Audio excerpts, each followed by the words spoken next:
You did everything right. The degree, the job, the relationship, the apartment, the number in your bank account that younger you would have called success. And you're still waiting to feel it. That's not burnout. Burnout means you ran too hard towards something real.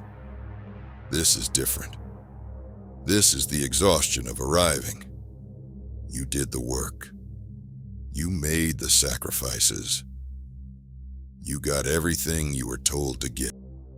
And then one morning, not dramatically, not with any warning, you sat with all of it around you and felt almost nothing. Not grateful, not proud, not relieved, just quiet and a little confused. Because somewhere between the wanting and the having, something went wrong, and you can't figure out what it was, because by every measure anyone taught you to use, you won. So why does it feel like you lost? Here's what you don't say out loud. You don't say it because it sounds ungrateful. You don't say it because people would remind you of everything you have. You don't say it because you've already reminded yourself, and it didn't help. But the thought comes anyway. Is this it? Not as a complaint, as a genuine question, as something that surfaces at 2 a.m. when the apartment is quiet and the phone is face down and there's nothing left to perform for. Is this actually the life I wanted? Or is this the life I got good at wanting? Because there's a difference, and most people never stop moving long enough to feel it. You worked so hard, for so long, with so much discipline and sacrifice and delayed gratification. And somewhere in all of that, somewhere between who you were at 22 and who you are now, the goal stopped being yours. You just didn't notice, because you were too busy achieving it. The psychoanalyst Erich Fromm spent his life studying a question that most people are too afraid to ask. Not how do we succeed, but who taught us what success means. He watched an entire century of people work harder than any generation before them, accumulate more than any generation before them, and arrive at their lives feeling hollow, feeling like something essential had been quietly removed, like they had everything and were somehow, inexplicably, starving.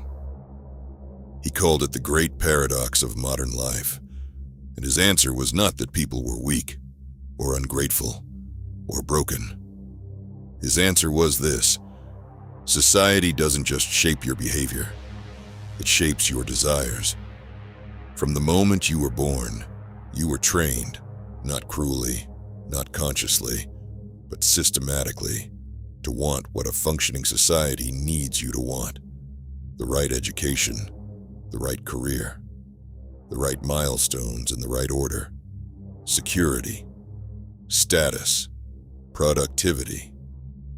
And you wanted those things, genuinely, because they were planted so early and so deep that they felt like your own.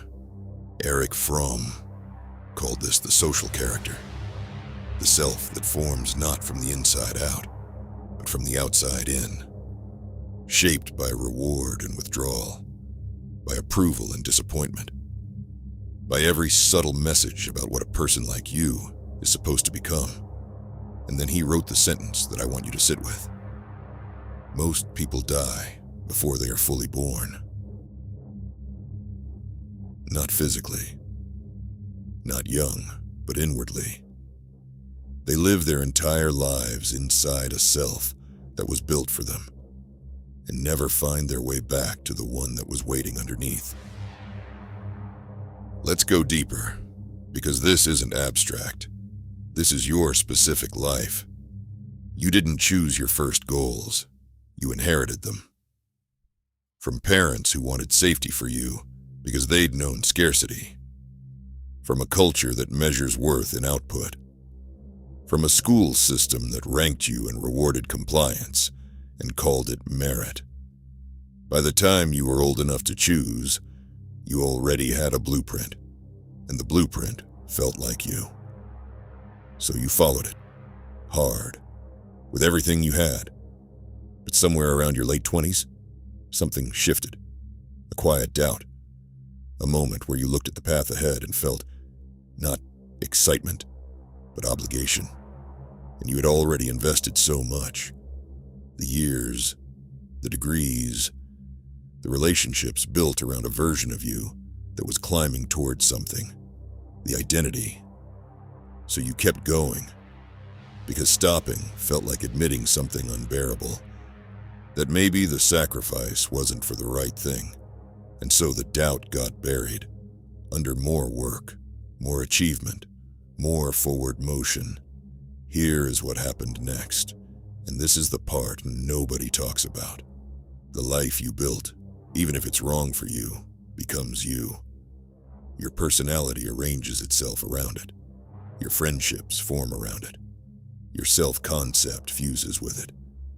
So when the wrongness finally surfaces, and it always does, it doesn't just feel like a career problem or a lifestyle problem. It feels like an identity crisis. Because it is. You're not just questioning what you do. You're questioning who you are. And that is terrifying. Because if the life is wrong, then who built it? And what does that say about you? Here is the thing nobody will say to you directly. You have been grieving a life you are still living. Not loudly. Not with tears. With that specific numbness that comes from wanting to want something you no longer want. With the performance of enthusiasm. With the gap between your public face and your private silence. And the cruelest part? The people around you probably can't see it, because you are good at this. You have been performing competence and contentment for so long that it looks real. Even to you sometimes. Erich Fromm said that the most dangerous form of conformity is the kind you don't recognize as conformity. The kind that feels like choice. The kind that has your fingerprints all over it.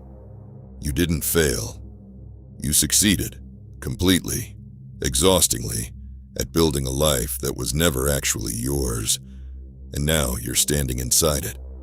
And something in you knows that is not failure. That is information. Here is what I want you to understand. The wrongness you feel is not a sign that you are broken. It is a sign that something in you is still intact. A person who has completely lost themselves doesn't feel the loss. The fact that you feel it, that there is friction, that something resists, that some part of you keeps surfacing at 2 a.m., asking, is this it? That is not your wound. That is your compass. Erich Fromm believed that the self, the real one, not the social character, never fully disappears. It goes quiet. It gets buried under decades of performance and obligation and borrowed desire. But it doesn't die. It waits. And the moment you stop interpreting its signal as failure and start reading it as direction, everything changes. You didn't arrive at the wrong life because you were weak or lost or broken. You arrived here because you were capable and disciplined and responsive to the world around you. Those are not flaws. They are the tools that built the wrong life, and they are the same tools that can build the right one. The question is no longer what went wrong. The question is, what does the life that is actually mine look like? Not the one that was designed for you. Not the one that earns approval. Not the one that made sense on paper at 24. The one that, when you're sitting quietly with it, doesn't leave you with that question. You didn't fail. Let that land.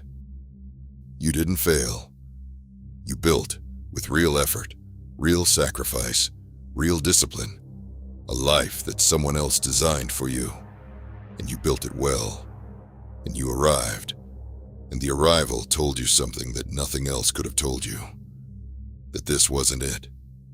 That information cost you years, maybe a decade, and that is worth grieving. Genuinely, without rushing past it. But it is not the end of the story. Erich Fromm wrote that most people die before they are fully born. He wasn't being cruel. He was leaving a door open. Because if most people never fully arrive at themselves, then the ones who do are rare. And the ones who do always pass through exactly this moment first. The moment of wrongness. The moment of knowing. You're in it right now. That means you're closer than you think. If this landed, leave 3 words below. Not done yet.